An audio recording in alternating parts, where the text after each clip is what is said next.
अस्सलाम वालेकुम। जब भी ये बसों, ऑरेंज लाइन ट्रेनों, ये रोडों, पुलों के खिलाफ बात की जाए ना जी, तो कुछ मेरे भाई बड़े नाराज हो जाते हैं।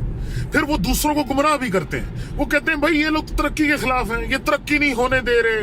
कल वो बसों के खिलाफ बात की तो लोग जो है ना नाराज हो रहे हैं कि भाई बच्चों ने ठंड में स्कूल जाना है क्या। तो मैं कल से इसका जवाब सोच रहा था कि क्या जवाब दिया जाए। एक टर्म है, एक इस्तिलाह इस्तेमाल की जाती है जो मेरे ख्याल में काफी लोगों उससे वाकिफ हैं, वो है अपॉर्चुनिटी कॉस्ट। उसका मतलब यह है, एक आम आदमी के लिए उसका मतलब यह है कि एक फायदे को हासिल करने के लिए जो दूसरे फायदे पे आप कॉम्प्रोमाइज करते हैं, दूसरे फायदे को जो आप गवाते हैं, तो उसको अपॉर्चुनिटी कॉस्ट कहते हैं। तो भाइयों, मैं बसों, ट्रेनों इनका मुखालिफ नहीं, रोडों और पुलों का भी मुखालिफ नहीं, लेकिन मैं ये कह रहा हूं कि जिन कीमत पे ये बनाई जा रही है, वो जरा आप देखें कि वो कीमत क्या है।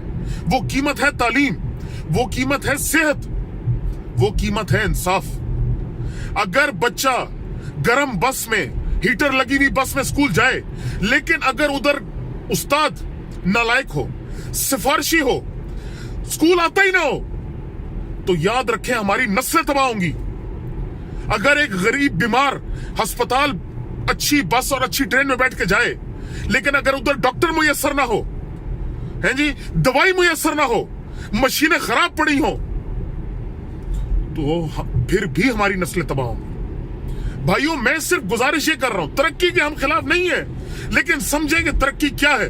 तरक्की इंसान पे पैसा लगाने से होती है, अवाम पे पैसा लगाने से होती है, इन रोडों पे, इन रेती बजरी पे पैसा लगाने से नहीं होती।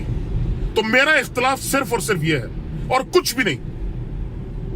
ये सिर्फ सोच का फर्क है और कुछ भी नहीं।